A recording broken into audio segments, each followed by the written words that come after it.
ડિંડોલી વિસ્તારમાં બે હત્યાના આરોપીની મોડી રાત્રે ચપ્પુના ઘા મારી 3 થી 4 લોકોએ ઘાતકી હત્યા કરી નાખી હતી. ઘટનાની જાણ થતાં ડિંડોલી પોલીસનો કાફલો ઘટનાસ્થળે પહોંચી ગયો હતો. પોલીસ સૂત્રો પાસેથી મળતી માહિતી મુજબ શહેરમાં છેલ્લા કેટલાય સમયથી હત્યાનો સિલસિલો યથાવત છે. ત્યારે ડિંડોલીમાં વધુ એક હત્યાનો બનાવ પ્રકાશમાં આવ્યો છે.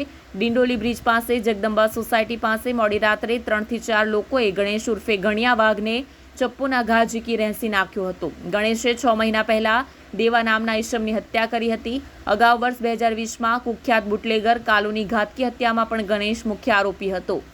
ગણેશની હત્યા પાછળ 6 મહિના પહેલા તેણે કરેલી દેવાની હત્યા કારણભૂત માનવામાં આવી રહી છે.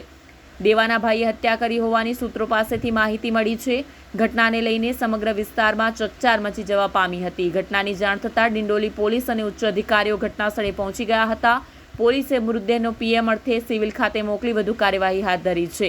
આજરોજ ડિંડોલી પોલીસ સ્ટેશન વિસ્તારમાં જગદંબાનગર સોસાયટીમાં હત્યાનો એક બનાવ બન્યો છે. આ ઘટના અત્યારે સાંજના 8:30ની આસપાસની છે. આ ઘટનામાં જે મરણ જનાર છે એનું નામ ગણેશ વાઘ છે. એમાં એના મિત્રો સાથે બેસેલ હોવાની પ્રાઇમરી ઇન્ફોર્મેશન છે, પરંતુ આ ઘટના એમાં મિત્રોમાંથી કોઈએ કરી છે અથવા અન્ય કોઈ કરી છે એની તપાસ અત્યારે ચાલુ છે.